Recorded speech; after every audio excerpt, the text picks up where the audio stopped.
নমস্কার বন্ধুরা, welcome to রূপশ্রীস kitchen. নিশ্চয়ই সকলে খুব ভালো আছেন, আমিও ভালো আছি। আজকে আবার একটা রান্না নিয়ে চলে এসেছি। এই রান্নাটা হলো স্টাফ পটেটোর মতো, তবে এটা একটু ভিন্ন ভাবে আমি আমার নিজের মনের মতো করে করেছি। তা এতে স্টাফিংটা দিয়েছি চিকেনের কিমা। তা কি কি লাগছে আর কেমন ভাবে আমি রান্নাটা করেছি পরপর সেটা আপনাদের সঙ্গে শেয়ার করছি। আপনারা সঙ্গে থাকুন, দেখুন কেমন ভাবে আমি রান্নাটা করেছি।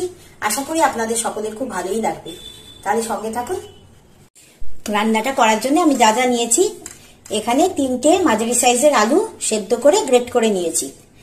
আর এখানে আছে টক দই ফাটানো, এটা কর্নফ্লাওয়ার, এটা চিনি, আর এটা নুন, এটা আছে কাজু বাদাম আর মগজ আর পোস্ত আর কাঁচা লঙ্কা একসঙ্গে বাটা, এটা আদা বাটা। আর সাদা তেলে রান্নাটা হচ্ছে, আর এটা গরম মশলার গুঁড়ো। আর এইটা হচ্ছে ভেতরে স্টাফিং দেওয়ার জন্য চিকেনের কিমা দিয়ে একটা স্টাফিং আমি বানিয়ে রেখেছি অলরেডি। এটা হচ্ছে চিকেন কিমা করে তাতে পেঁয়াজ কুচি, ধনেপাতা কুচি, আদা রসুন বাটা, জিরে গুঁড়ো, ধনে গুঁড়ো, লঙ্কার গুঁড়ো এসব দিয়ে আমি একটা পুর বানিয়ে রেখেছি। তাহলে দেখুন কিভাবে রান্নাটা করছি। এটা সম্পূর্ণ সাদা তেলে রান্না হবে, মানে সানফ্লাওয়ার অয়েলে। প্রথমে আমি আলুটার মধ্যে পরিমাণ মতো কর্নফ্লাওয়ার দিয়ে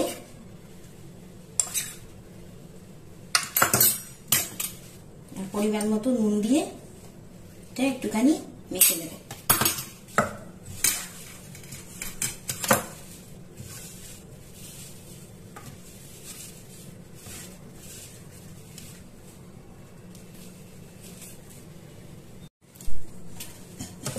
ভালো করে মেখে নিয়েছি আলুটা ময়দা মাখার মতো। এবার এটার মধ্যে আমি বল বানাবো। আপনারা আপনাদের নিজের ইচ্ছা মতো বড় ছোট সাইজ করতে পারেন।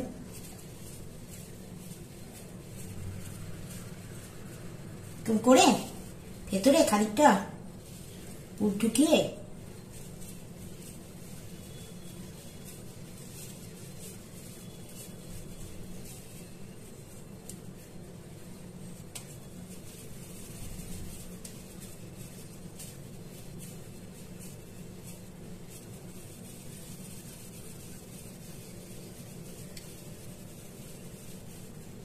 এরকম করে বানিয়ে রাখবো।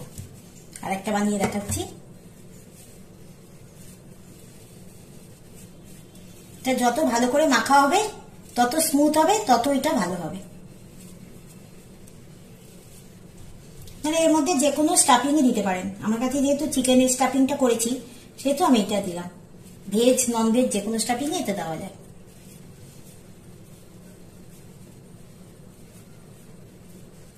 পনির, চিংড়ি মাছ বা যে কোনো মাছ পুর করে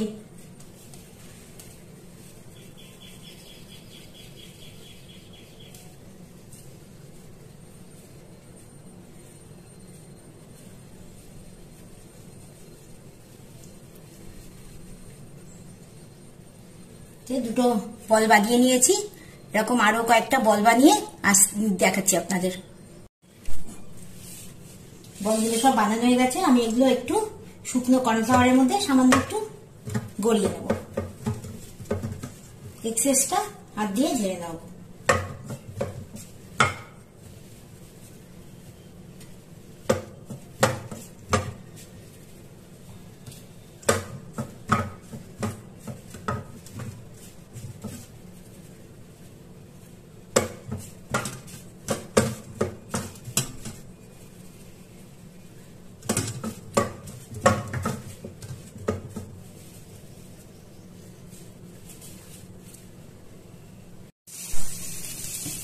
গ্যাসে কড়াই বসিয়ে দিয়েছি, কড়াই গরম হয়ে গেছে। এবার আমি এর মধ্যে সানফ্লাওয়ার অয়েল দেবো। একটু বেশি করেই প্রথমে দেবো, কারণ এগুলো ডিপ ফ্রাই হবে।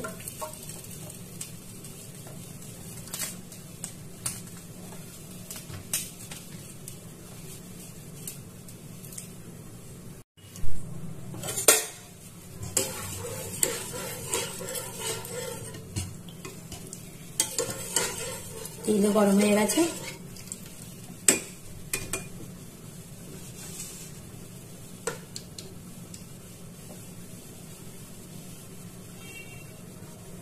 আমি এর মধ্যে একটা একটা করে ছেড়ে দেবো।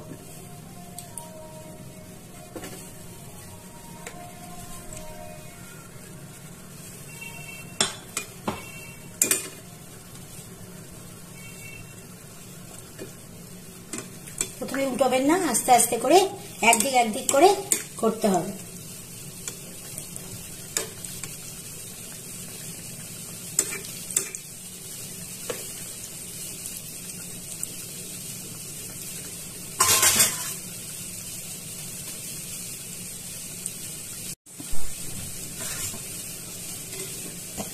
একদিক হয়ে গেছে, আস্তে করে উল্টে দিচ্ছি। এরকম ভাবে ঘুরিয়ে ঘুরিয়ে সমস্ত দিকগুলো লাল করে ভেজে নিতে হবে। যাতে আমরা কড়াইশুঁটির যে শীতকালে পুর হয় সেইটাও দিতে পারেন, যে কোনো আপনাদের যে রকম খেতে ইচ্ছা করবে সেরকমই পুর দিতে পারেন। প্রসেস একই থাকবে, পুরটা চেঞ্জ।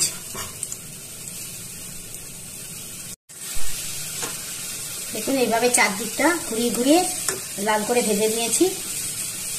এটা এইভাবেও চপ হিসাবে খাওয়া যায়, কিন্তু আমি এটা গ্রেভি করব। আমি এটা হোয়াইট গ্রেভি করছি, আপনারা ইচ্ছা মতো যে কোনো কালিয়া বা যে কোনো প্রসেসেই করতে পারেন। রান্নাটা একদম নিজের মতো, নিজের রুচি, নিজের যেরকম পছন্দ তার মতোই মানুষ করে।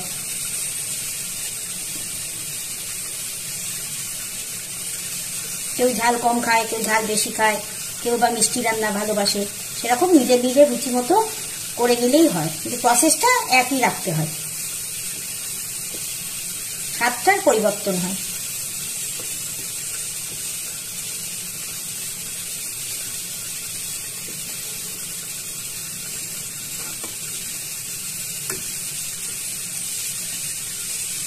এই যে হয়ে গেছে, আমি এবার এটা তুলে বাকিগুলো ভেজে নিয়ে দেখাচ্ছি। যতক্ষণ আলুটা ভাজা হচ্ছে ততক্ষণ একটু আপনাদের সঙ্গে কথা বলে নিই। তা গতবার তো আপনাদের একটা টিপ দিয়েছিলাম আমার নিজের অভিজ্ঞতা থেকে, যে এরকম কোন রকম ঝোল খাবারে বা কোনো ঝোল আইটেমে যদি নুন বেশি হয় তাহলে সেটা কি করে ম্যানেজ করা যায়। তা এবারও আমি আমার নিজের অভিজ্ঞতা থেকেই একটা শেয়ার করছি। ধরুন ব্যাটার ফ্রাই তো বেশিক্ষণ ভেজে রাখা যায় না, যেমন ধরুন বেগুনি বেশিক্ষণ ভেজে রাখা যায় না, খানিকক্ষণ পরেই সেটা নেতিয়ে যায়।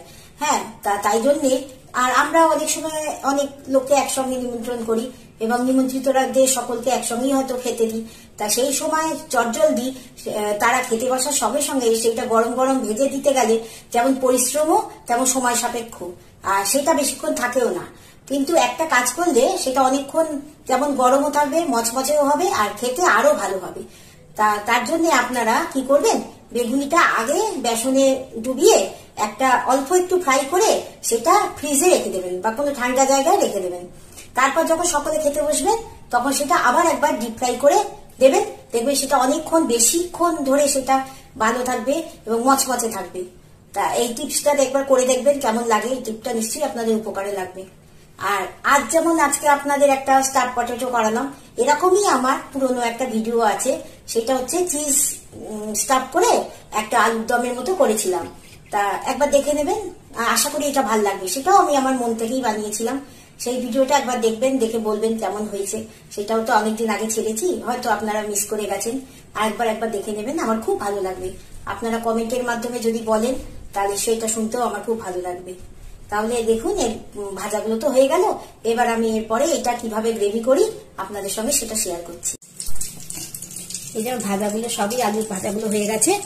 এবার আমি এক্সেস তেলটা তুলে নিয়েছি। ভাজার মধ্যে যেহেতু আলুর টুকরো ছিল সেজন্য আমি ওই তেলটা তুলে নিয়েছি। এবার আমি সাদা তেল দিচ্ছি, আবার হোয়াইট অয়েল। এটা সানফ্লাওয়ার দিয়ে করছি।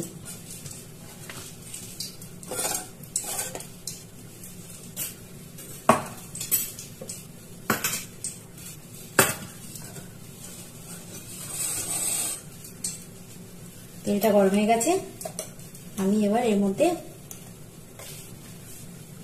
দিচ্ছি। এর মধ্যে রয়েছে কাজু বাদাম আর হচ্ছে চারমগজ আর পোস্ত আর কাঁচা লঙ্কা একসঙ্গে 4টে বেটে নেওয়া।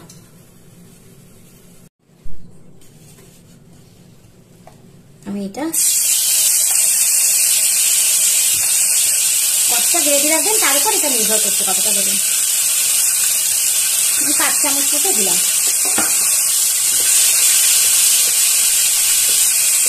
একটু কাজু বাদাম আছে, আমি একটু জল দিয়ে এটা দিই, নয়তো করে গলবে না।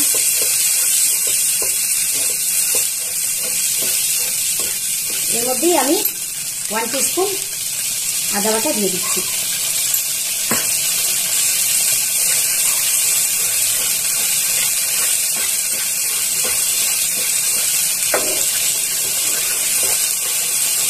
ভালো করে কষিয়ে নিতে হবে।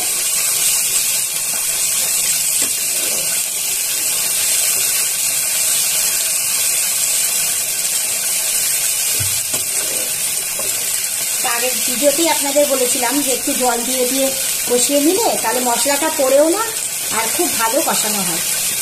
এবার আমি এর মধ্যে দেবো সামান্য ধনে গুঁড়ো, 1/2 টিস্পুন মতো ধনে গুঁড়ো দিলাম, আর একটুখানি জিরে গুঁড়ো। জিরে গুঁড়ো একদম কম, 1/2 টিস্পুনেরও কম।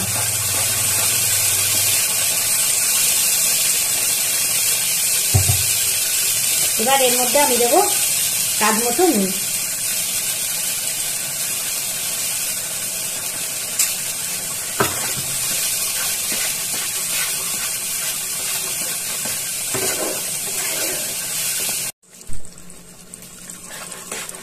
মশলাটা কষে গেছে, আমি এর মধ্যে এবার ফেটানো টক দই দিয়ে দেবো।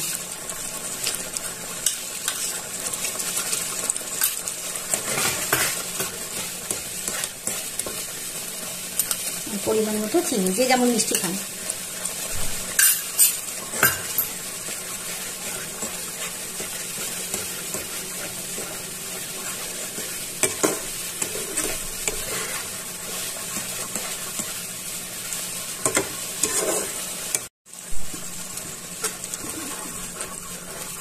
মশলা কষানো হয়ে গেছে, এবার আমি এর মধ্যে যেমন গ্রেভি রাখবেন সেই অনুযায়ী একটু জল দিয়ে ফুটতে দেবো। একদম গ্রেভিটা বেশি হয় না।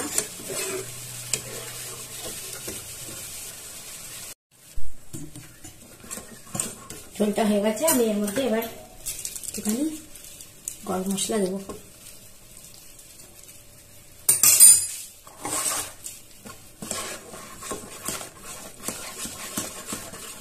দিয়ে এই বলগুলো এর মধ্যে দিয়ে দেবো। তাই বলগুলো দিয়ে দেখাচ্ছি, আর একটু ফুটে নি।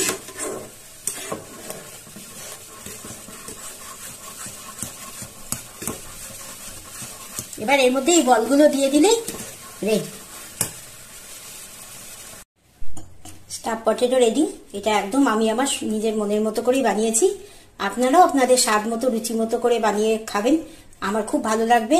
আর কেমন হলো অবশ্যই কমেন্টের মাধ্যমে জানাবেন, আর পাশে থাকবেন। এটা আমি ওপরে ক্রিম ছড়িয়ে পরিবেশন করেছি। আপনারা আপনাদের ইচ্ছে মতো যা ইচ্ছা দিয়ে আপনারা পরিবেশন করতে পারেন, সম্পূর্ণ আপনাদের নিজেদের অভিরুচি। তাহলে যদি ভালো লাগে অবশ্যই লাইক করবেন, কমেন্ট করবেন, শেয়ার করবেন। আর ভালো থাকবেন, সুস্থ থাকবেন।